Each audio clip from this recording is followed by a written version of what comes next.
Hello, good evening, everyone. So yesterday we have seen basic concepts of the operon model, which we are going to call gene regulations normally. So हमने जो बात करी थी, चार specific terms की हमने बात करी थी. एक टर्म हमने बात किया था पॉजिटिव रेगुलेशंस, दूसरा हमने बात किया था निगेटिव रेगुलेशन, उसके बाद हमने बात किया था इंड्यूसिबल ऑपरेंट रेगुलेटर रेगुलेशंस या फिर रिप्रेसेबल या सप्रेसेबल, जो भी आप बोलना चाहें, दोनों बराबर है. सो ये चारों टर्म हमने समझा था और इस चारों टर्म्स को हमने परम्यूटेशन कॉम्बिनेशन के बेसिस पे एक दूसरे से जोड़ के देखा था. Positive repressible, positive inducible, negative repressible, negative inducible, ये चार तरह के सिस्टम हमने देखा था. सो हमने जो बात किया था कल के क्लास में, so this is the basic. एक जीन की बात मैं कर रहा हूँ. मान लीजिए this is a particular genes which is from here to here. एक जीन है जिसमें कुछ सिस्टम हो, जो हमने बात की थी उसी को मैं थोड़ा रिवाइज करवा देता हूँ, फिर मैं आता हूँ लैक ओपेरॉन पे. So we are going to talk today lactose operon और लैक ओपेरॉन. सो इसमें कुछ जीन होता है जो आपको प्रोटीन बना के देता है. So those portion of the gene which gives you protein और विच मेक्स प्रोटीन, जिसको आप कोडिंग रीजन बोल सकते हैं, प्रोटीन सिंथेटिक रीजन बोल सकते हैं. So that is called as structural gene, जो हमें प्रोटीन देता है. Then we are having some portion which regulates this protein synthesis.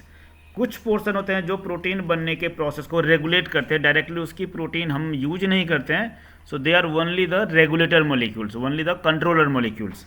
Like इसमें अगर आप देखेंगे तो I, P and O are the regulator molecules और द कंट्रोलर मोलिक्यूल्स.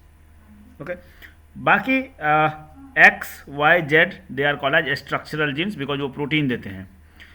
जब हम रेगुलेटर मोलिक्यूल्स की बात करी थी उसमें हमने बोला था कि हमारा सबसे इंपॉर्टेंट जो कंपोनेंट इसमें है that is the P region. P region is called as promoter region, जिसपे हमने बात करी थी कुछ टाटा बाइंडिंग साइट्स की. देन हमने बात करी थी -10 रीजन, -35 रीजन. ये अगर आपको याद होगा ड्यूरिंग ट्रांसक्रिप्शन, तो यहाँ पे आके आरएनए पॉलीमरेज बाइंड्स करता है and then it moves, it starts splitting the DNA and then making RNA. तो this is the place where RNA polymerase comes and bind. अब इस आरएनए पॉलीमरेज को मूव करने के लिए ओ को क्रॉस करना पड़ेगा. अगर हमने कोई ऑब्स्टकल डाल दिया, कोई किसी तरह की हिंड्रेंस डाल दी ओ साइट पे, तो आरएनए पॉलीमरेज मूव नहीं कर पाएगा. सो वो एक जगह है जो नॉर्मली बिहेव करता है in the form of switch on and switch off. अगर आरएनए पॉलीमरेज यहाँ से क्रॉस कर गया तो it may be switched on. अगर ये क्रॉस नहीं कर पाया it will be called treated as switched off. तो आप ओ रीजन को बोल सकते हैं it is a switch which can be off, which can be on. Even RNA polymerase bind करने से ज़्यादा इंपॉर्टेंट है इसको क्रॉस करना है, इस स्पीड ब्रेकर को क्रॉस करना. So that is called as operator site. And एक और रेगुलेटर कंपोनेंट्स होता है that is called as I region, जो हमें कुछ प्रोटीन बना के देता है, जिसको हम बोलते हैं एक्टिवेटर, इंड्यूसर, रिप्रेसर, सप्रेसर, जो भी आप बोलना चाहें.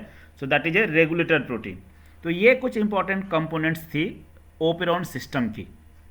ठीक है, अब हम आते हैं लैक ओपेरॉन्स पे. उससे पहले चार सिस्टम जो हमने बात करी थी, this was the 4 system. So if you have understand all these 4 system, then we are going to talk about lac operon. सबसे पहला हमने बात किया था दैट इज निगेटिव इंड्यूसिबल. इसमें हमारे पास आई रीजन्स होता है. अगर आपने ये जीन देखा होगा पहले वाला, सो मैं सबसे पहले आई रीजन की बात करता हूँ. So this I region gives us a repressor molecules. So that is a active repressor. Active repressor means it is ready to bind to the site. Repressor कहाँ बाइंड करता है? It is going to bind to the O site, operator site, जो उसको मैंने switch on switch off की बात करी थी. So because it is already active, so it will go and bind there. And जब ये रिप्रेसर बाइंड करेगा तो this is behaving like a speed breaker. So it does not allow RNA polymerase to bind and move further. So no transcription will be there and transcription will be switched off. तो because it is negative, so हमारे पास repressor होता था either active और inactive. So whenever we are going to talk about a repressor molecules, it means we are going to have a repressor molecules. वो active भी हो सकता है, इनएक्टिव भी हो सकता है.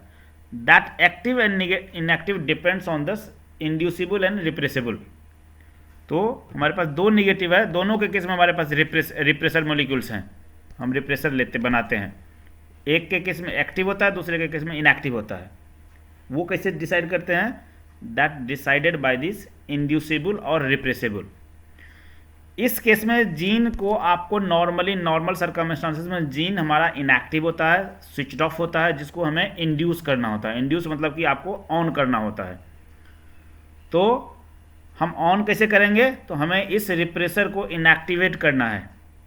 जो स्पीड ब्रेकर का काम करता था उसको इनएक्टिवेट करना होता है। तो उसके लिए हमारे पास एक मॉलिक्यूल होता है जिसको हम बोलते हैं इंड्यूसर मॉलिक्यूल्स।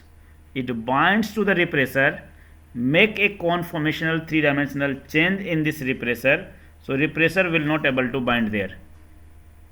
जब ये रिप्रेसर बाइंड नहीं करेगा तो RNA polymerase will bind and do the transcription. So that is negative inducible. Negative repressible में हमारे पास रिप्रेसर होता है but it is inactive repressor. तो इसको एक्टिवेट करेंगे। जब ये इनएक्टिवेट है तो जीन स्विच ऑन है। अगर मैंने इसको स्विच ऑफ एक्टिवेट कर दिया इनएक्टिव को, उस एक्टिवेट करने के लिए हमें चाहिए को रिप्रेसर मॉलिक्यूल्स। यस्टरडे मैंने बात करा था, यहाँ पे इंड्यूसर और यहाँ पे को रिप्रेसर। तो ये सब छोटी छोटी चीज़ें हैं, टर्म्स हैं जो आपको याद रखना पड़ेगा।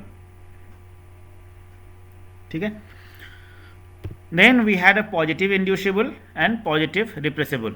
जब मैं पॉजिटिव की बात करूँगा तो हमारे पास एक्टिवेटेड मॉलिक्यूल होगा बोथ केस में, एक के केस में एक्टिव, एक के केस में इनएक्टिव।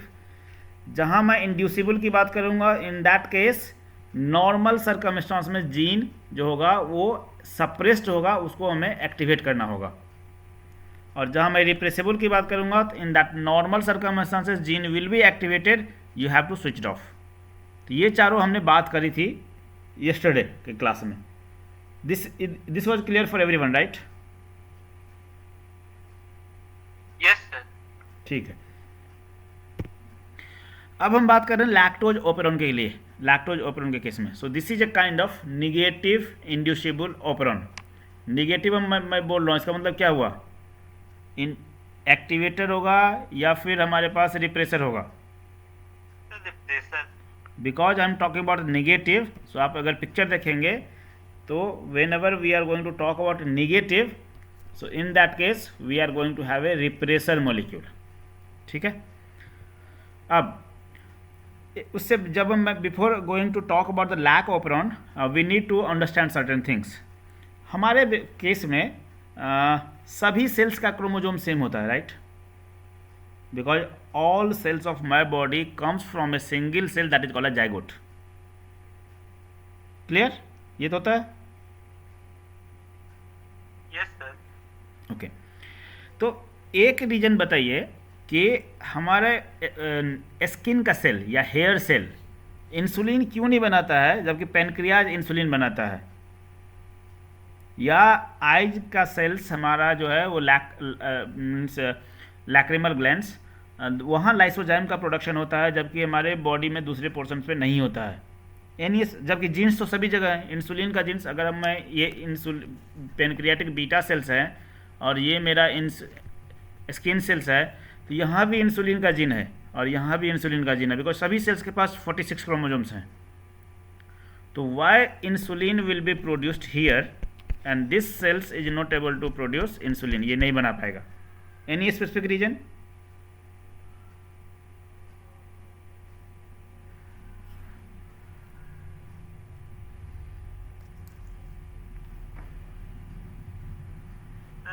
कोई भी प्रोटीन का रेगुलेशन मतलब फॉर्मेशन रेगुलेटेड होता है तो फिर हमको जहाँ पर जरूरत है सिर्फ वहीं पर हम उसका फॉर्मेशन करेंगे। और समझ गए। हमारे घर में चावल होता है, आटा होता है, सब्जी होते हैं, तो ऐसा नहीं कि सारा का सारा सब्जी हम एक साथ बना लेते हैं। जिस चीज़ की ज़रूरत हमें जब होती है, जहाँ पे होती है, उसी समय हम वो चीज़ बनाते हैं। तो हर एक सेल्स के पास हर एक जीन्स होती है, बट इसका मतलब ये नहीं कि हर एक सेल्स हर एक चीज़ बनाने लगेगा हर एक टाइम पे। कुछ चीज़ें कुछ स्पेसिफिक जगह पे ज़रूरत होता है तो वो वहीं पे बनाता है। इसी को रेगुलेट करते, इसी को बोलते हैं regulations. This is called gene regulations. दोनों जगह सेम चीज़ें हैं बट हम रेगुलेट करके यहाँ के जीन को एक्टिवेट कर देते हैं। So this insulin gene is going to be expressed in the pancreatic beta cells, तो वो हमें इंसुलिन बना कर दे देता है। जबकि बाकी सेल्स में वो इंसुलिन का जीन्स जो रहता है वो सप्रेस्ड होता है, इनएक्टिवेटेड होता है, स्विच ऑफ होता है, तो हमें इंसुलिन नहीं बनाता है। तो this is called as one kind of regulations. उसी रेगुलेशन की मैं बात कर रहा हूँ। अब कुछ सेल्स हैं या बॉडी का हर एक सेल्स है ऑलमोस्ट, जिसको हमें ग्लूकोज की ज़रूरत होती है। तो glucose, you can call it glucose as a universal molecules, universal energy source जो विच एवरी सेल्स रिक्वायर्स। ठीक है। सो लैक्टोज अगर आप देखेंगे तो lactose is a disaccharide. Disaccharide को नॉर्मली हम मेटाबोलाइज इन इस फॉर्म में नहीं कर पाएंगे। तो whenever a cell is going to metabolize, so they need to digest this, degrade this disaccharide into monosaccharides. तो लैक्टोज को हमें ब्रेक करना पड़ेगा इसके मोनोसैकेराइड्स में। तो one is glucose, another one will be galactose. Later on this galactose will be converted back to glucose and this glucose will be metabolize through glycolysis. ये normal process है, ये हमारे बॉडी में भी होता है। अगर मैंने मिल्क लिया या मिल्क पिया तो मिल्क में लैक्टोज होता है, तो lactose will be metabolize into glucose and galactose. Galactose will be converted to glucose, glucose 1 phosphate, and then that will be used for glycolysis और अदर पर्पसेस। ये सभी सेल्स में नॉर्मली यही होता है। अब मान लीजिए ये मेरा सेल है या बैक्टीरियल सेल्स है, मैं बैक्टीरिया की बात कर रहा हूँ, तो ये this is bacterial cells, this is E coli cells. इस लैक्टोज को यूज करने के लिए सेल्स को कुछ एनर्जी चाहिए, एंजाइम चाहिए। मान लीजिए यहाँ एक एंजाइम एक्स चाहिए। ठीक है। तो एंजाइम चाहिए, एंजाइम मतलब प्रोटीन। प्रोटीन सिंथेसाइज करना पड़ेगा, प्रोटीन बनाना पड़ेगा। फर्स्ट आरएनए बनाइए, then do the translation process, so then protein बनाइए, then it will be broken down here. अब इस ई कोलाई के पास लैक्टोज है ही नहीं। When E coli cell is deficient of this lactose, उसके पास कोई लैक्टोज नहीं है। So in that case does this cells require this enzyme X, उसकी जरूरत है एक्स एंजाइम की? नो सर, नहीं चाहिए, नहीं चाहिए। बिकॉज इसकी जरूरत नहीं है, तो उस केस में नॉर्मली सेल्स इस एक्स एंजाइम की एक्सप्रेशन को, जीन मैसेंजर आरएनए बनाने को रोक देता है। तो अगर लैक्टोज का डिफिशियंसी है सेल्स में, तो एक्स एंजाइम बनेगा ही नहीं। ठीक है। दिस इज रेगुलेशंस, इसी को रेगुलेट करते हैं। When cells require this particular enzyme, उसके लिए particular resource, particular environment create होगा, then cells are going to express this particular gene. ठीक है। अब जब हम लैक्टोज या बैक्टीरिया लेता है, हमारे केस में डिफरेंट टाइप से मेटाबोलाइज करते हैं, बैक्टीरिया के केस में डिफरेंट टाइप से मेटाबोलाइज करते हैं। तो जब बैक्टीरिया को लैक्टोज मिलता है from the environment, so this lactose is going to be taken inside the cells through a transporter. Because हमारा बैक्टीरियल का सेल्स या थिंग्स लिपोफिलिक होता है, ग्लूकोज या कार्बोहाइड्रेट है that is hydrophilic. So directly membrane के थ्रू डिफ्यूज करके तो ये जाएगा नहीं, it needs a kind of transporter. So the transporter is galactose permease या lactose permease, you can call it. So this is a channel, this is a gate which makes entry of lactose very efficient, जिसके कारण lactose easily sales के अंदर में चला जाता है। तो लैक्टोज आ गया सेल के अंदर में। अब मैंने बोला कि लैक्टोज को इस फॉर्म में तो सेल यूज कर नहीं पाएगा, तो उसको ब्रेक करना पड़ेगा। This is A glycosidic bond, so this is A beta glycosidic bond. तो इसको ब्रेक करने के लिए सेल्स को चाहिए एक बीटा गैलेक्टोसिडेज एंजाइम। तो beta galactosidase breaks this beta bond, and then glucose and galactose will be separated, and then this will be used as a energy for the energy production purposes, yeah, for glycolysis or for other purposes. Clear?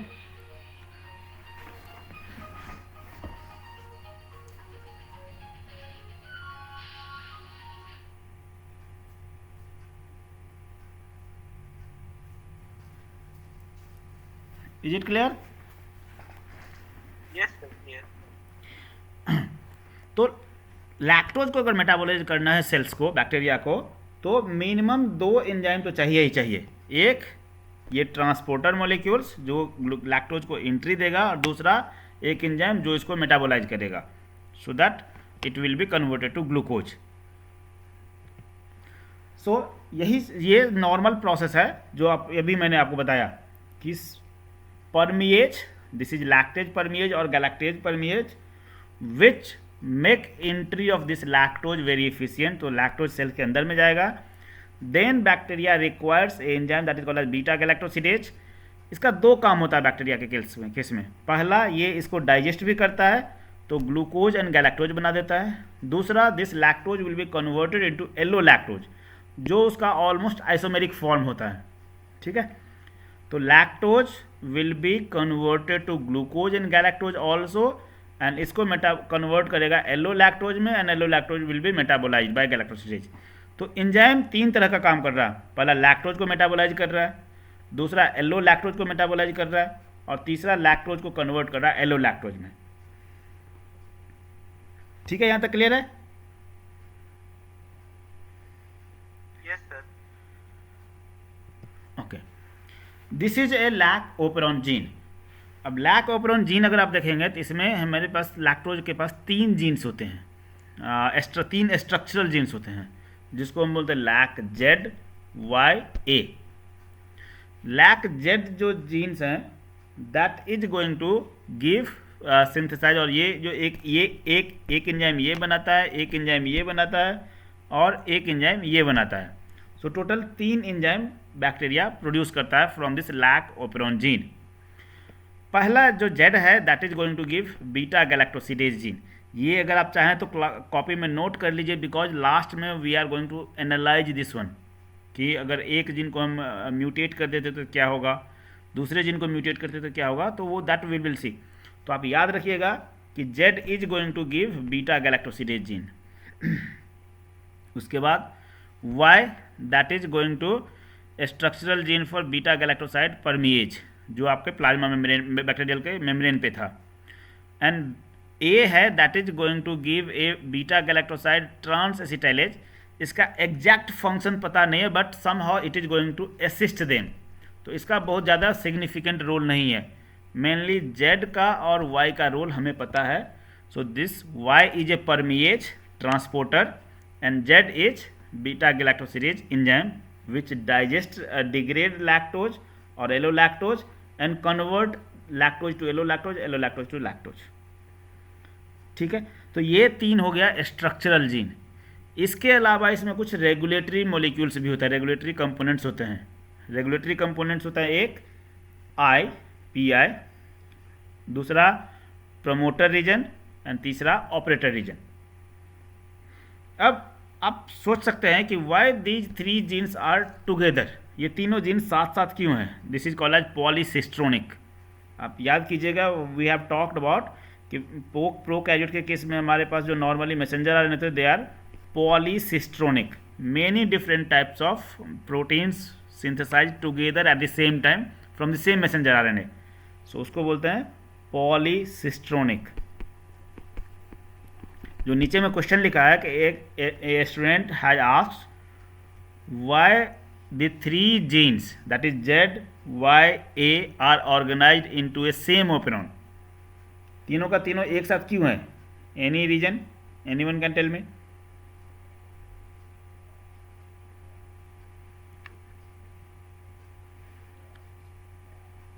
कि तीनों एक साथ मतलब अगर परमिएज उसको allow करेगा तभी beta galactosidase उसको डिग्रेड करेगा, तो सब कोऑर्डिनेटेड है सर एक दूसरे। Okay, anyone else?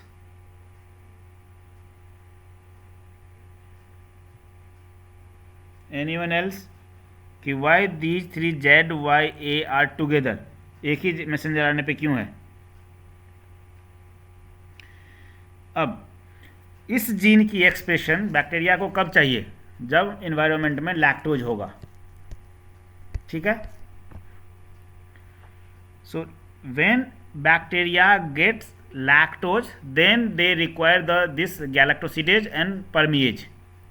अब अगर ये दो जीन अलग अलग जगह पे होता तो दो रेगुलेटरी सिस्टम को काम करना पड़ता, दो रेगुलेटर चाहिए होता, दो ऑपरेटर चाहिए होता, दो प्रमोटर चाहिए होता, दो इंड्यूसर चाहिए होता। जबकि अगर ये दोनों जीन्स जो एक ही प्रोसेस के लिए चाहिए, एक ही फंक्शन के लिए चाहिए, एक ही चीज़ के लिए चाहिए, तो दोनों अगर एक ही साथ प्रोड्यूस हो रहा है by using the same regulatory mechanism, कभी हम घर पे बोलते हैं ना कि मुझे भी एक जगह पे एक पर्टिकुलर डेस्टिनेशन पे जाना है और मेरे फादर को भी उसी डेस्टिनेशन पे जाना है, तो why we should use two different vehicle, दोनों साथ साथ चलते हैं तो हम बाकी सारे रिसोर्स बचा सकते हैं। It is almost same way, दोनों का काम एक ही चीज़ पे होना है, एक ही पर्पज़ के लिए होना है, तो why two different regulator component need to be used. तो दोनों के लिए हम एक ही रिसोर्स को यूज करके दोनों प्रोटीन बना सकते हैं, तो एक lactose will B metabolised. So that's why normally, not only in this case, many different cases metabolic processes, एक आपके मल्टी स्टेप बायोकेमिकल पाथवे है जहाँ बहुत सारे 5 एंजाइम चाहिए, तो पांचों enzyme will be regulated by the same process, same regulatory molecules, जो हम आगे देखेंगे in case of tryptophan. So that's why all 3 genes are together. अब इसमें है कि सेकेंड क्वेश्चन जो हमारे पास है, if a nonsense mutation, nonsense mutation जानते हैं? Yes sir. What is called as nonsense mutation? Sir ऐसा म्यूटेशन जिसमें जो कोडॉन है वो स्टॉप कोडॉन बन जाता है। Okay, so we are not going to change, means just replacing one nucleotides, right? एक न्यूक्लियोटाइड्स को हटा के हम दूसरा न्यूक्लियोटाइड डाल देते हैं and it becomes a stop codon, ठीक है? That is called as nonsense mutations. और stop second one is frame shift mutation, जहां आपने आइदर ऐड किया कोई न्यूक्लियोटाइड और डिलीट किया न्यूक्लियोटाइड्स। हमने इस जेड जीन में दो तरह की म्यूटेशंस करी, आइदर मैंने नॉनसेंस म्यूटेशन क्रिएट किया या फ्रेम शिफ्ट म्यूटेशन क्रिएट किया, तो क्या इस वाई पे कोई फ़र्क पड़ेगा या नहीं पड़ेगा, या फिर ए पे कोई फ़र्क पड़ेगा या नहीं पड़ेगा, हम ये देखते हैं आगे। अभी बता सकते हैं आप कि फ़र्क पड़ेगा कि नहीं पड़ेगा? One by one. पहले मैं म्यूटेट कर रहा हूँ, पहले मैं नॉनसेंस म्यूटेशन क्रिएट कर रहा हूँ। नॉनसेंस म्यूटेशन मीन्स, मान लीजिए in case of Z we are having somewhere Z GATC, sorry GAUC, this was the sequence. मैंने चेंज कर दिया U को C से, सो U बिकम्स C, और for example this becomes a stop codon, nonsense mutation. So does it going to affect Y gene और A gene?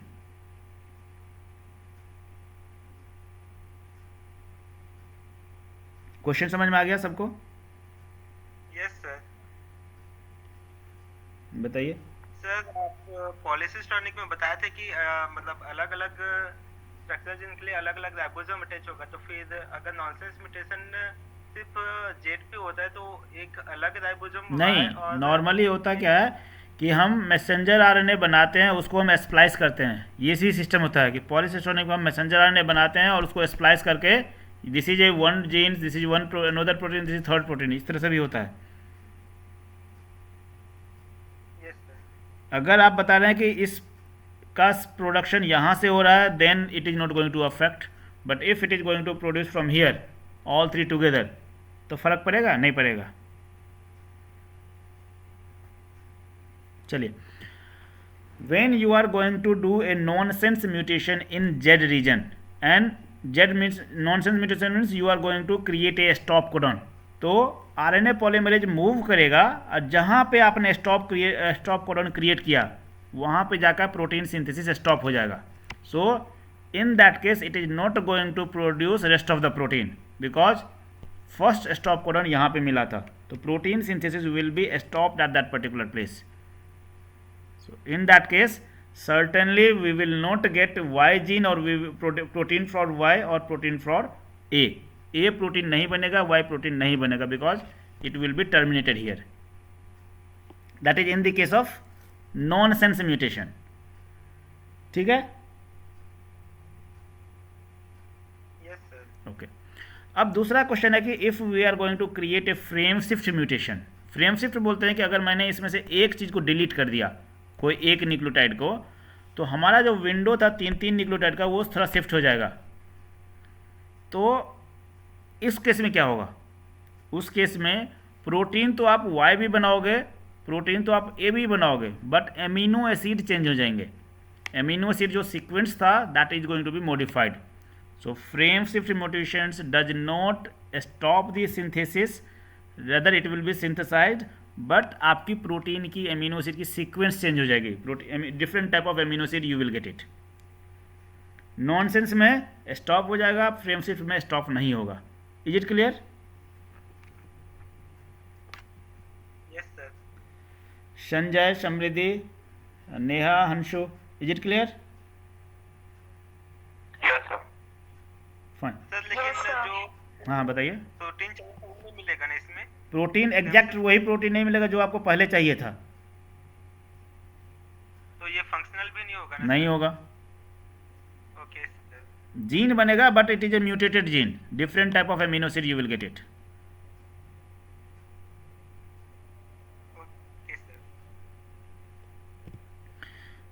Okay. So lac gene में हमने देखा दो तरह के component. One component we have seen the regulator component. Regulator में component में हमने देखा लैक आई जीन, जो हमें नॉर्मली रिप्रेसर बना के देता है. जैसे आप याद रखिएगा ये नेगेटिव इंड्यूसिबल है तो हमें रिप्रेसर बनेंगे. Second one is P, that is a promoter site जहाँ पे आरएनए पॉलीमरेज आके बाइंड करेगा. And lac O, that is a operator site जहाँ पे ये रिप्रेसर बाइंड करता है. So repressor comes and bind to this operator site. And इस केस में जो हमारा रिप्रेसर होता है normally it will be active और इट विल बी इनएक्टिव. ये रिप्रेसर नेगेटिव इंड्यूसिबल के केस में रिप्रेसर विल बी एक्टिव और इनएक्टिव ओरिजिनली. सोच के बताइए. Sir active. ओके. और बाकी does this repressor will be active और इनएक्टिव?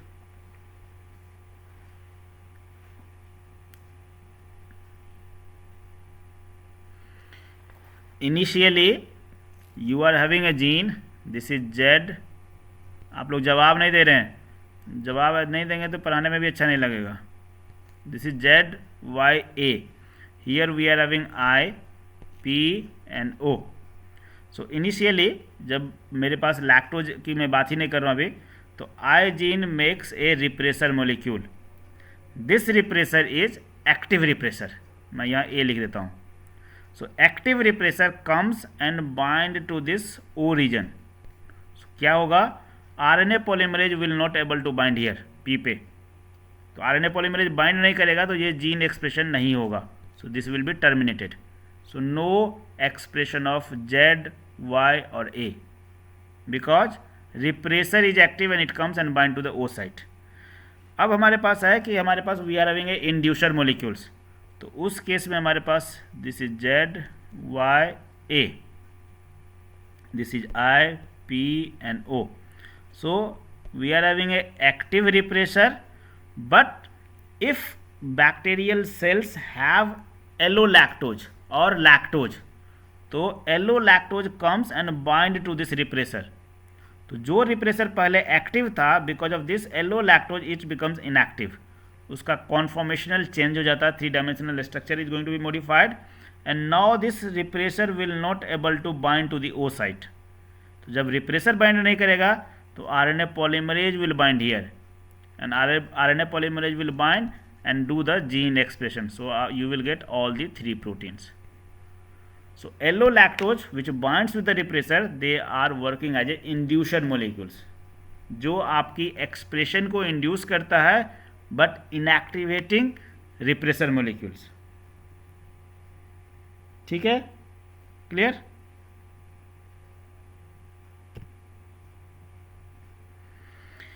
तीन स्ट्रक्चरल जीन्स था जो हमने देखा था. Z beta galactosidase, Y permease and A transacetylase which assist beta galactosidase for their function.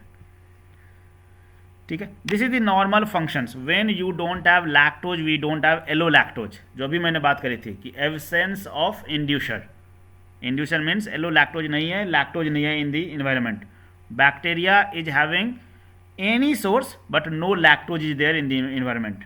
तो आपको हम कंडीशन दिया जा सकता है एग्जाम में कि if bacteria is going to be grown in a conditions where no lactose is present, which type of process will occur, what will happen to them. तो उस केस में normally this regulator genes I gene producing repressor molecules and that is a active repressor. So active repressor comes and bind to this place. Ultimately RNA polymerase bind नहीं होगा या move नहीं कर पाएगा and gene transcription will not takes place. Transcription proceeds will be stopped. Movement will be blocked and no transcription occurs. ये होगा जब inducer नहीं है हमारे पास. इसी को मैं इस तरह से मूव कर सकता हूँ कि बैक्टीरिया को मैंने पहले तो लैक्टोज नहीं दिया तो ये सिचुएशन हो गया. अब मैंने बैक्टीरिया को लैक्टोज के प्रेजेंस में ग्रो किया तो when lactose will be there तो lactose can convert into allolactose. तो उस केस में क्या होगा, regulator molecules has produced this repressor molecules. तो ये एक्टिव था बट दिस एलो लैक्टोज जो आपको यहाँ है that is inducer molecules it comes and bind with this repressor and make them inactive. So repressor जो पहले एक्टिव होता था लैक्टोज के प्रेजेंस में वो इनएक्टिवेट हो गया. सो रिप्रेसर जो स्टॉप करता था आरएनए पॉलीमरेज को मूव करने से now that repressor itself got inactivated. तो ये बाइंड नहीं करेगा वो साइड पे and RNA polymerase move and transcription will takes place. ये हुआ how lactose is going to regulate. Lactose lac gene expression को कैसे रेगुलेट करता है. What is the role of lactose, what is the role of allolactose or what is the role of inducer in this Lac Operon. Is it clear?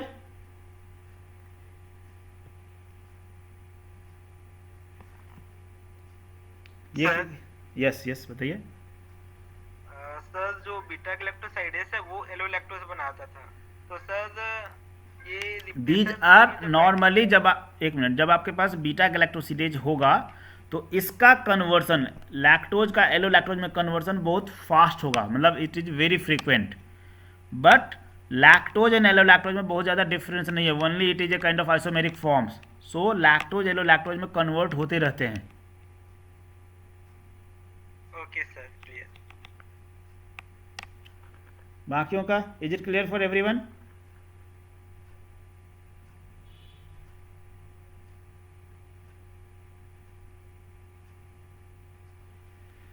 समृद्धि,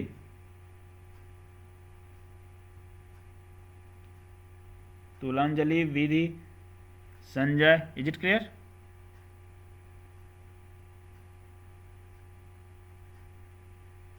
चलिए now आपने देखा कि when bacteria is having lactose then how they behaves. Lactose होगा तो कैसे behave करेगा.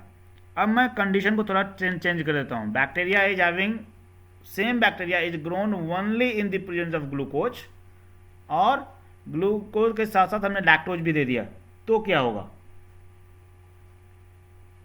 Can anyone will tell me in which case lac gene will be expressed. हमारे पास तीन दोनों कंडीशन में एक्सप्रेस नहीं होगा. किस कंडीशन में? इसमें नहीं होगा सर. ग्लूकोज एंड लैक्टोज में भी एक्सप्रेस नहीं होगा और ग्लूकोज ओनली में भी एक्सप्रेस क्यों? लेकिन इसमें तो लैक्टोज नहीं है because lactose behaves as a inducer और यहाँ लैक्टोज हाई नहीं तो इंड्यूस नहीं होगा. इस केस में क्यों नहीं होगा? इसमें तो लैक्टोज है तो lactose will be converted to allo lactose. Sir but हमारे पास ग्लूकोज है तो हम पहले उसी को यूटिलाइज करना चाहेंगे क्योंकि लैक्टोज प्रोडक्ट लैक जीन को अगर मैं एक्सप्रेस कर भी रहा हूँ तो मैं ग्लूकोज के यूज करने को तो रोक नहीं रहा हूँ ना. अगर आप लैक जीन को एक्सप्रेस भी कर रहे हैं तो ग्लूकोज की यूटिलाइजेशन को तो स्टॉप नहीं कर रहे हैं.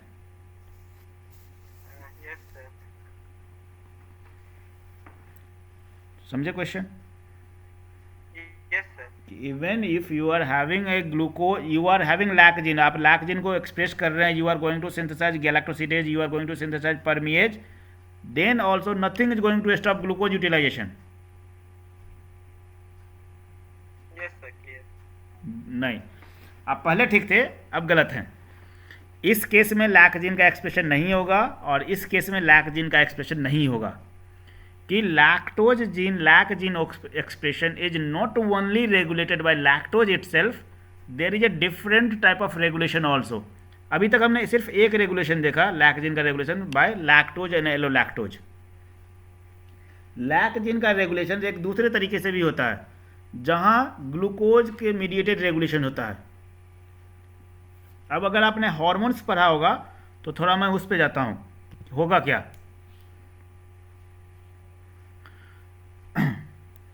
ये सिचुएशन है कि जब उस कंडीशन में जहाँ आपने जो आपका ट्रीटमेंट 1 था, जहाँ ग्लूकोज सिर्फ दिया था, no galactosidase, no gene expression will be there. जहाँ ग्लूकोज और लैक्टोज दिया था वहाँ भी गैलेक्टोसिडेज का एक्सप्रेशन नहीं होगा, सिर्फ थर्ड केस में गैलेक्टोसिडेज का एक्सप्रेशन होगा और lac gene will be expressed. अब इस दोनों कंडीशन में इस कंडीशन को तो समझ में आ रहा है कि लैक्टोज है नहीं, इस कंडीशन में हमें समझ में नहीं आ रहा है कि वाई लैक्टोज के रहते हुए भी लैक जीन एक्सप्रेशन क्यों नहीं हो रहा। मतलब there are certain roles of glucose, यहाँ ग्लूकोज का कोई ना कोई रोल है, so that they glucose is going to regulate the expression of lac Z gene. अब हम वो समझने जा रहे हैं कि how this glucose is involve in the lac expression या लैक जीन के दो गैलेक्टोसिडेज और परमिएज को बनने में कैसे हेल्प करता है। So this is called as CAP metabolite catabolite regulations या कैप मेटाबोलाइट रेगुलेशंस, जो अभी आप डिफरेंट टर्म्स में आता हूँ उस पर। So in this case glucose itself is not a corepressor, glucose का डायरेक्टली कोई इन्वॉल्वमेंट नहीं है इसमें। ग्लूकोज आपके सेल्स में है या बैक्टीरियल सेल्स में है तो it is going to work in different way, glucose directly does not involve in this one, तो ये याद रखिएगा। लैक्टोज था वो इटसेल्फ इंड्यूसर का बिहेव करता था, लैक्टोज और एलो लैक्टोज, बट ग्लूकोज का कोई डायरेक्ट इन्वॉल्वमेंट नहीं है एज ए को रिप्रेसर और एनी अदर वे। तो करता क्या है, कोई भी सेल्स में जब हमारे पास ग्लूकोज होता है, मान लीजिए this is a cell, when glucose is there in the cells, तो सेल्स में साइक्लिक एएमपी, साइक्लिक एएमपी का नाम सुना है? Yes sir. तो when glucose will be there the level of cyclic AMP will be less. Glucose और cyclic AMP का level means opposite है। अगर ग्लूकोज सेल्स में है तो cyclic AMP will be less, and if glucose will be less then cyclic AMP will B high. तो this regulation जो भी हम बात कर रहे थे रेगुलेशन का, that is mediated by this cyclic AMP regulations. So glucose does not bind to a regulatory proteins to negative regulate this other operons. Glucose inhibits the adenylate cyclase which is a plasma membrane bound enzyme जो हमें cyclic AMP बना के देता है। तो glucose इस enzyme को inhibit कर देता है तो साइक्लिक एएमपी बनता नहीं है हमारे पास। तो जब ग्लूकोज होगा तो less cyclic AMP we will have. ठीक है यहाँ तक। So in the presence of high glucose cellular cyclic AMP is less. In the absence of glucose the cyclic AMP concentration will be high, means both are in opposite way. ज़्यादा glucose less cyclic AMP, कम glucose ज़्यादा cyclic AMP। अब ये करता क्या है exactly?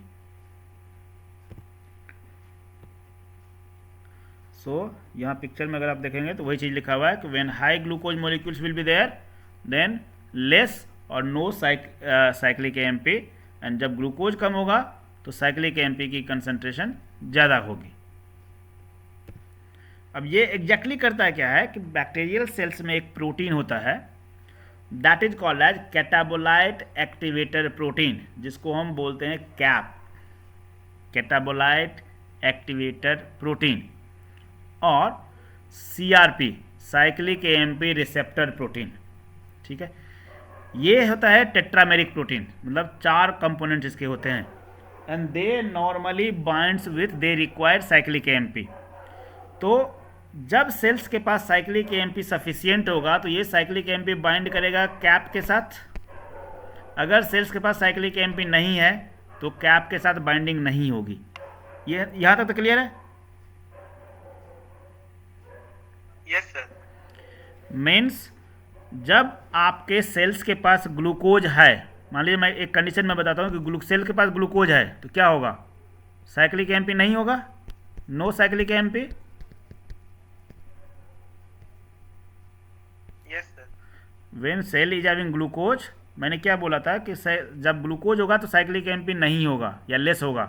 तो if glucose is more so no cyclic AMP और less cyclic AMP. जब साइक्लिक एएमपी हाई नहीं तो साइक्लिक एएमपी एंड कैप का कॉम्बिनेशन नहीं बनेगा, ये कॉम्प्लेक्स नहीं बनेगा। तो ग्लूकोज के प्रेजेंस में ये कॉम्बिनेशन कॉम्प्लेक्स बनता नहीं है, और जब ग्लूकोज नहीं होगा तो ये कॉम्प्लेक्स बनेगा। यहाँ तक, इतना तक समझ लीजिए, ठीक है। Any question till now?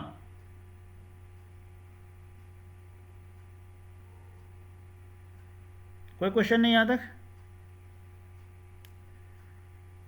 No sir.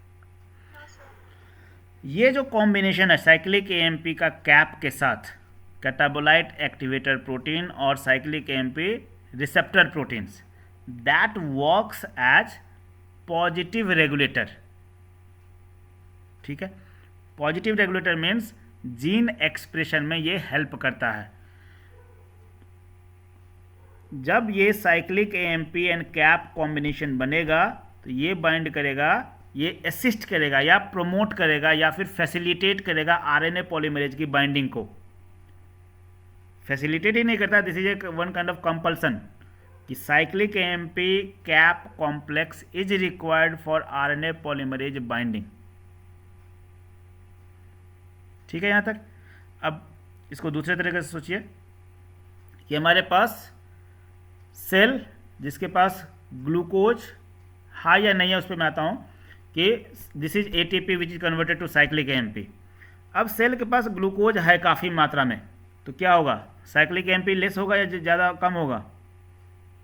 कम होगा। When high glucose so inactivated adenylate cyclase, low cyclic AMP, CAP is not going to form a complex with cyclic AMP.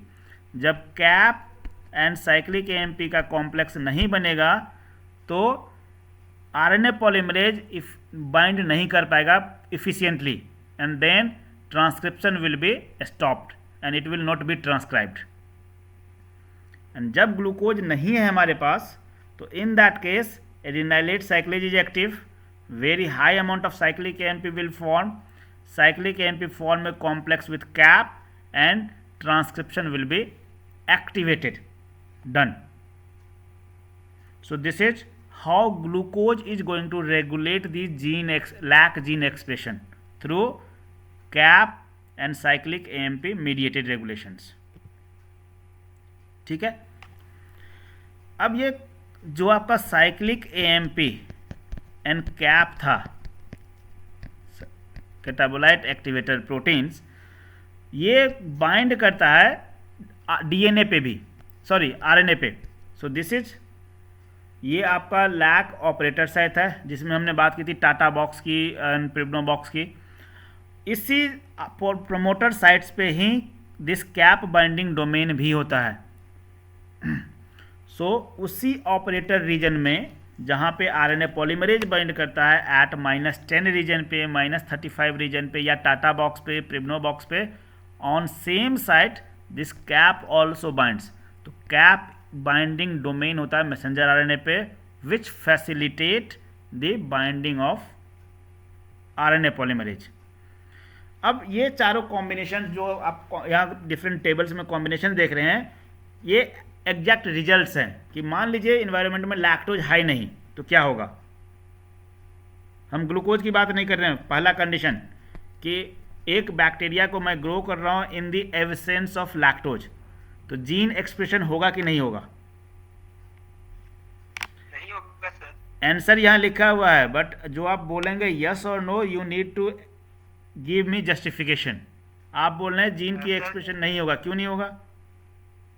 Sir क्योंकि लैक्टोज या फिर लैक्टोज जो एलोय लैक्टोज से बनता था वो inducer का काम करता था और रिप्रेसर को बाइंड करता था। हाँ, because when you don't have lactose so repressor will be active, and repressor active होगा तो आरएनए पॉलीमरेज बाइंड नहीं करेगा, तो gene will not be expressed. Second condition कि ग्लूकोज एब्सेंट है बट लैक्टोज प्रेजेंट है, तो क्या होगा?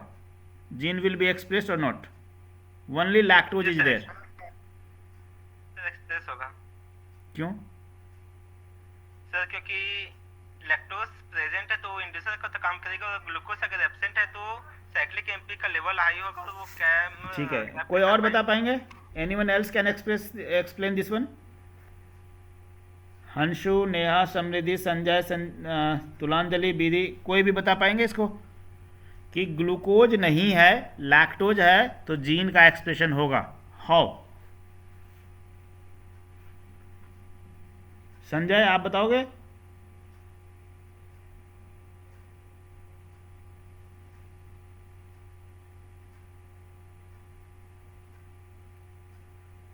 हंशु, चलिए। Third case, glucose and lactose both present, glucose भी है और लैक्टोज भी है, तो क्या होगा Sanjay? Not express Y? Because repressor को तो आपने इनएक्टिवेट कर दिया, but because glucose is there, so you don't have cyclic AMP and CAP combination form. Cyclic AMP कम होगा, साइक्लिक एएमपी नहीं होगा तो कॉम्बिनेशन कॉम्प्लेक्स नहीं बनेगा, और कॉम्प्लेक्स नहीं बनेगा तो आरएनए पॉलीमरेज बाइंड नहीं कर पाएगा, so it will not be expressed. Next condition is, fourth condition is, glucose is present, lactose absent. तो लैक्टोज एब्सेंट है तो आपके पास रिप्रेसर विल बी एक्टिव, तो आप एक्सप्रेशन वहाँ भी नहीं होगा, so only glucose present. And glucose and lactose both absent, तो साइक्लिक एएमपी तो सफिशियंट है, but you don't have a inducer molecules, तो here also it is not going to be expressed. ठीक है, so this is different conditions in which case lac gene is going to be expressed or not expressed. ये समझ में आ गया? Yes sir. सो अब उसी का एक्सप्लेनेशन है कि when you don't have lactose, जब लैक्टोज हमारे पास नहीं होगा तो रिप्रेसर विल बी एक्टिव, जो आप यहाँ देख रहे हैं repressor active, this repressor will bind here on the operator site, RNA polymerase will not bind और will not move, so no RNA will be made. So this is first conditions. Glucose is present but no lactose. Lactose आपके पास नहीं है तो repressor is active. Glucose present है तो cyclic AMP भी नहीं है, so no cyclic AMP. No cyclic AMP means no complex formation. कौन सा complex? Cyclic AMP and CAP complex. So glucose present means less cyclic AMP, no lactose means repressor is active, तो ये यहाँ bind करेगा, ये complex नहीं है, तो ओवरऑल आपके पास कोई मैसेंजर आरएनए बनेगा नहीं, जो no expression will be there. The level of cyclic AMP is low, so CAP is not activated in the absence of positive, there is no lactose, so lac repressor remains bound, that is a negative regulation. Under these conditions, there is no transcription of the Lac Operon. Both glucose and lactose present. Glucose भी है और lactose भी है, तो lactose is going to inactivate this repressor. So repressor को तो आपने inactivate कर दिया, so RNA polymerase can bind here, can. But because glucose is present, so cap complex is not going to form. Cap cyclic AMP complex नहीं बनेगा। जब ये नहीं बनेगा तो you don't have efficient RNA polymerase binding, and in that case no expression will be there. When glucose and lactose both are there, ये तो हमने कर लिया था। lactose present, glucose absent, lactose present, so RNA will be inactivated, so this is inactivated, so RNA polymerase need to bind there, and glucose absent है, so no glucose means high amount of cyclic AMP, so cap cyclic AMP complex will form, RNA polymerase can bind there and gene will be expressed, and this is their explanation. तो एक एक condition को एक बार में सोचेंगे तो बन जाएगा। Lactose is present but glucose is scarce, scarce means अभाव है, कम है, तो उस केस में ग्लूकोज कम है तो साइक्लिक एएमपी बनेगा, तो complex formation will be there, this complex need to activate, but साथ में आपको रिप्रेसर को भी इनएक्टिवेट करना होगा, तो for that one you are having lactose. तो different types of conditions is going to be given questions में, तो उसके बेसिस पे आपको डिसाइड करना है। ये डिफरेंट कॉम्बिनेशंस हैं, 4 कॉम्बिनेशंस, कि if glucose and lactose both are there तो activated protein is there or not bound to DNA. Activated protein means I am talking about the cap complex, cap and cyclic AMP complex combination. Because glucose है तो cyclic AMP कम होगा, cyclic AMP कम है तो combination बनेगा ही नहीं, तो it is not able to bind there. Repressor protein क्या होगा, बिकॉज लैक्टोज है तो repressor proteins will be inactivated, तो लिफ्टेड ऑफ, मतलब वहाँ बाइंड नहीं कर पाएगा. आरएनए पॉलीमरेज, बिकॉज ये नहीं है आपके पास तो आरएनए पॉलीमरेज बाइंड नहीं करेगा, सो नो ट्रांसक्रिप्शन. तो ये चारों आप कर लेंगे या मैं समझा दूँ फिर से.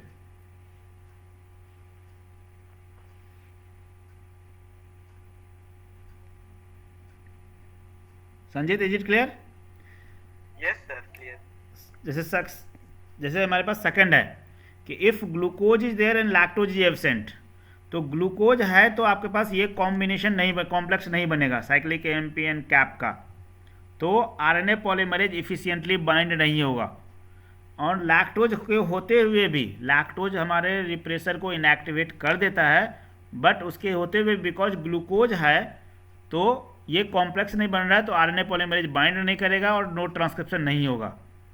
जब ये दोनों नहीं है तो ये कॉम्प्लेक्स तो बाइंड करेगा, but we don't have a inducer molecules which inactivate the repressor, तो नो ट्रांसक्रिप्शन. एक्सप्रेस उसी कंडीशन में होगा जब आपके पास ग्लूकोज नहीं हो और लैक्टोज हो, तब हमें ये जीन का एक्सप्रेशन होगा. Because in absence of glucose, cyclic AMP will be there, complex formation will be there, and lactose के presence में allolactose will form, and that will work as a inducer, binds with the repressor and inactivate it. So this is the overall process, जो normal process था कि repressor बनता है, yellow lactose हमारा inducer का काम करता है जो इसको इनएक्टिवेट करता है, it will not bind to the promoter operator sites, RNA polymerase will bind and ultimately we are going to get these 3 genes. अब हमारे पास डिफरेंट सिचुएशंस हैं. मैं जीन को म्यूटेट करने जा रहा हूँ. पहला we are going to mutate I gene. What is I gene? Sir ये रेगुलेटरी जीन का पार्ट है sir. This is I gene means regulator proteins. I gene हमें बना के देता है ये, तो हमने म्यूटेट कर दिया आई जीन को, तो क्या होगा? जीन एक्सप्रेशन होगा या नहीं होगा? सर होगा. क्यों? सर क्योंकि आई जीन यहाँ पे लैक ओपरन के केस में रिप्रेसर बनाता था. अगर आई जीन म्यूटेटेड है यानी कि रिप्रेसर नहीं बनेगा, तो आरएनए बनेगा बट म्यूटेटेड बनेगा, जो बाइंड नहीं कर पाएगा यहाँ. तो when your I gene will be mutated, तो this will be modified, and if this will be modified, so this will not able to bind to this site. तो जब बाइंड नहीं करेगा रिप्रेसर, तो ऑब्वियसली आरएनए पॉलीमरेज बाइंड करेगा, and RNA polymerase will bind and gene will be expressed. So in that case when I gene will be mutated, constitutive expression will occurs because the operator is never closed. वहाँ पे repressor bind नहीं कर रहा है. Second, we are going to modify O gene, operator gene. Operator gene क्या होता था? जहाँ पे रिप्रेसर बाइंड करता था, हमने ओ जीन को म्यूटेट कर दिया, तो विल एक्सप्रेशन अकर्स और not?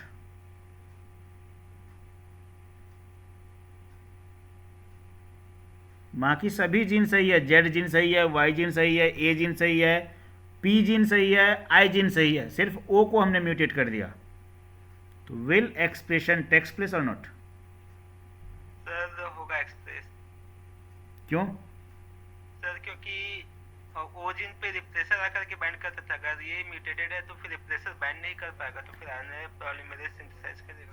Yes, because if you are going to mutate this O gene, this gene, so सब कुछ सही है, but you have repressor protein also, but repressor के बाइंड करने के लिए जगह नहीं है. You don't have the correct binding site for repressor, तो repressor will not bind here and ultimately gene will be expressed. So in that case also constitutive expression will take place because repressor protein cannot bind to the site. Next, P, promoter gene has been mutated. In that case expression will take place or not?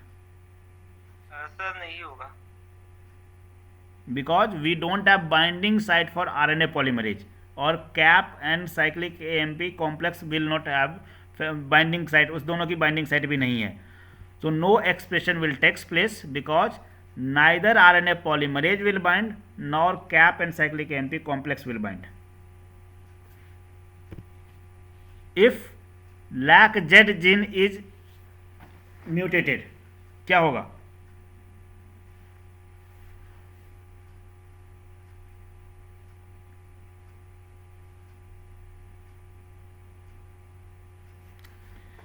If LAC-Z gene is mutated, then what will happen? Because no glucose or galactose production from the lactose. Lactose तो होगा, gene का expression भी होगा, but bacteria metabolise नहीं कर पाएगा lactose को. ठीक है, ये जीन को हमने म्यूटेट कर दिया तो लैक-जेड हमें क्या देता था? Beta galactosidase. और गैलेक्टोसिडेज का काम क्या होता था? लैक्टोज को डिग्रेड करना इनटू ग्लूकोज एंड गैलेक्टोज. तो जब हमने इस जीन को म्यूटेट कर दिया तो bacteria will not able to produce beta galactosidase, so no metabolism of lactose will takes place. जब हमने वाई को मेटाबोलाइज कर दिया उस केस में क्या होगा? संजीत आपने बताओगे, कोई किसी दूसरे को बोलने दो. Let's see they are there in the class और not. Anyone else can tell?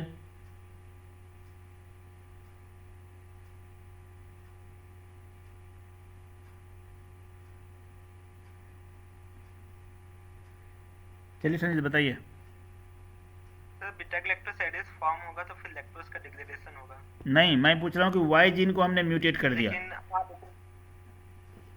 Yes sir, तो परमेस मतलब परमेस नहीं बन पाएगा तो फिर लैक्टोज अंदर नहीं आ पाएगा सेल के, तो यहाँ पर भी डिग्रेडेशन नहीं हो पाएगा लैक्टोज का. हाँ, no induction because lactose will not taken into the cells. Lactose अंदर सेल में आएगा ही नहीं.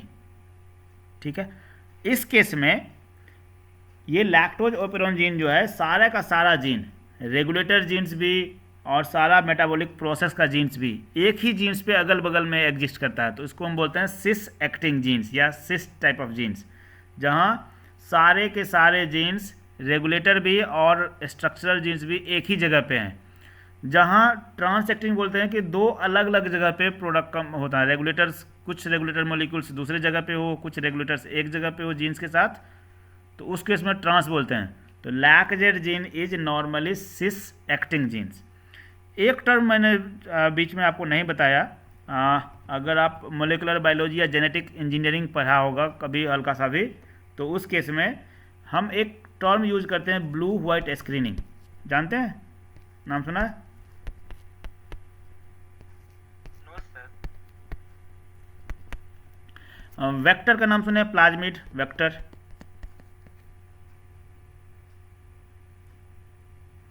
नहीं, हम जेनेटिक इंजीनियरिंग करते हैं, जीन क्लोनिंग करते हैं. ठीक है, यस सर.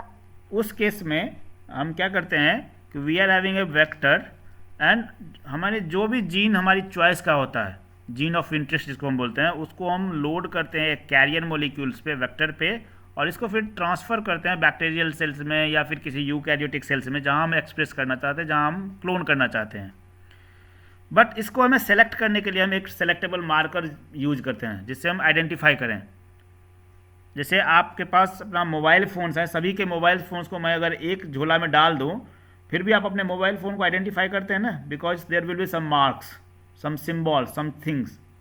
कोई स्क्रीन का हो, कोई स्क्रीन वॉलपेपर हो, किसी के बेसिस पे आप से, तो that is a kind of marker, selectable markers. तो यहाँ भी ब्लू वाइट स्क्रीनिंग जो है, कभी टाइम होगा तो हम बता देंगे आपको. This is a kind of selectable markers. इसमें भी हम लैक-जेड जीन यूज करते हैं as a selectable markers. Lac Z, सिर्फ जेड को यूज करते हैं, मीन्स बीटा गैलेक्टोसिडेज को यूज करते हैं. आप जानते हैं बीटा गैलेक्टोसिडेज जीन को एक्सप्रेस करने के लिए हमें येलो लैक्टोज चाहिए नॉर्मली, अभी आपने पढ़ा है.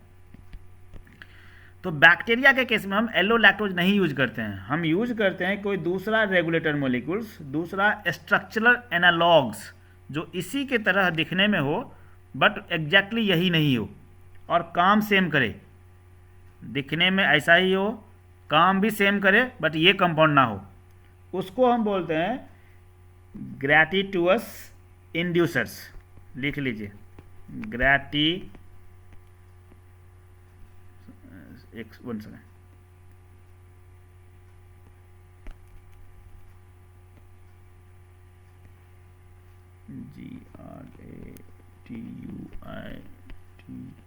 GRATUITUOUS इंड्यूसर,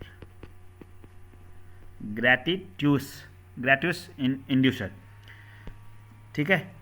किसको बोलते हैं ग्रेटिट्यूस इंड्यूसर्स?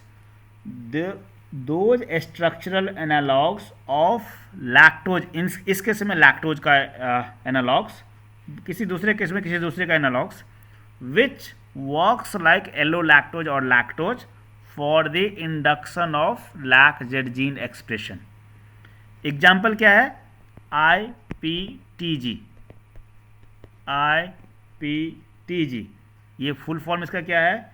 इसका फुल फॉर्म है आइसोप्रोपाइल थायोगैलेक्टोसाइड, लिख लीजिए isopropyl थायोगैलेक्टोसाइड।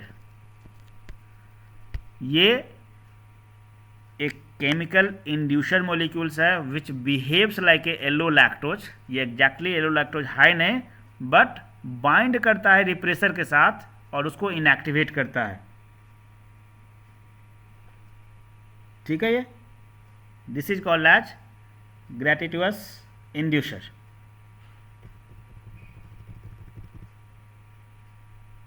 So this was your Lac Operon. If you have any questions in the Lac Operon, any conditions जो आपको समझ में नहीं आया हो, आप पूछिए, I will be happy to give your answer.